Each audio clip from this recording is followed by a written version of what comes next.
Despite knowing the house is on fire, this budget does not do anything to put out the fire or stop a new fire from happening. It simply fans the flames. This budget represents a turning point. We don't have to raise taxes by $15 billion.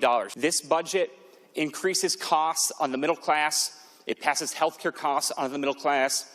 It relies on a property tax increase that will hit the middle class. We shouldn't be raising property taxes on everyday Washingtonians to use them as a bailout fund for negligent decision-making that happened in the past and is continuing to happen right now. Just a handful of years ago, we had a $15 billion surplus and we turned it into a $15 billion deficit. We've been told if we don't raise property tax, well, how are we going to fund our schools? It's actually kind of odd, Mr. Speaker, because we've never invested more money into our public schools than in our state's history than we do at this very moment. 3 times that of inflation, and by the way, some of the lowest outcomes in 3 decades in reading, math, and science.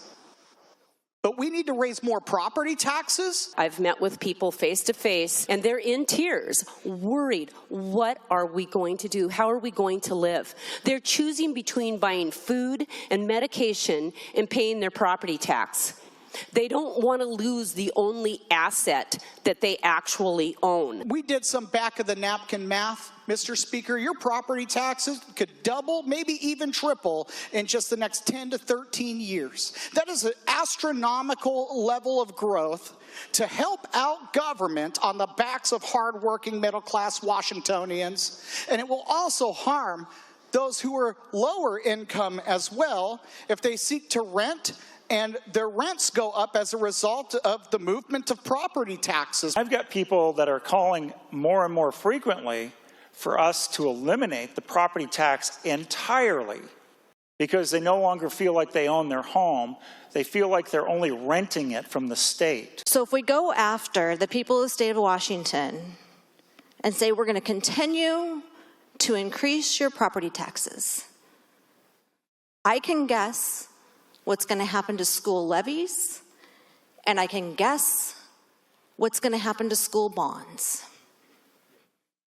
They're not going to happen. We heard a little bit ago that tough decisions had to be made to develop this budget, but we didn't actually have to make there wasn't any tough decisions actually made because there is still a junk drawer of other things, including laser hair removal for transgender inmates in our prisons. I have a hard time looking at people who are struggling to survive and telling them, no, we got to increase your taxes.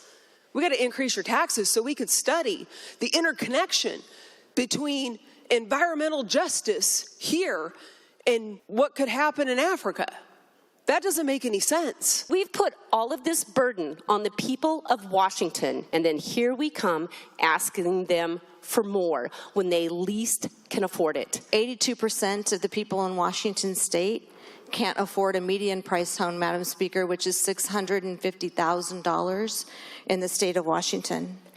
Prices of homes are not only skyrocketing, but the assessed valuation of those homes is skyrocketing as well. And when those assessed valuations skyrocket, so do property taxes. In this budget, we also assume a 50% tax increase to the business and occupation tax for our largest employers.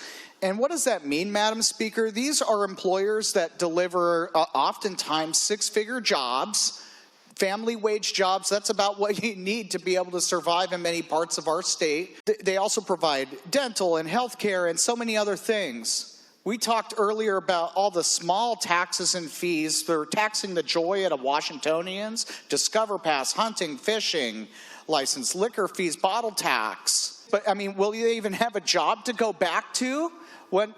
This is a great budget and a great tax proposal for other states like Idaho and Arizona and Texas, Tennessee, where all of the big employers will move their operations. It's called capital flight. Why are we doing this, Madam Speaker? We are going to wreck the economy in Washington state. We are raising taxes far more than is necessary, even to finance the new unnecessary spending in the budget. We are raising taxes $10 billion more than is needed. I have a hard time understanding how it makes sense, Madam Speaker. I respect the taxpayers, and I think we should stop using them as a bottomless ATM. Please vote no in this budget. This budget will rely on massive, unnecessary tax increases that will tax the jobs out of Washington, and seemingly uncontent with that damage, this budget will tax the joy out of being a Washingtonian as well. Let's put this bill down, Madam Speaker, go back to the drawing board, and come up with a budget that works for Washington, works for Washington's economy, and works for Washington's families. This is not it, so please vote no.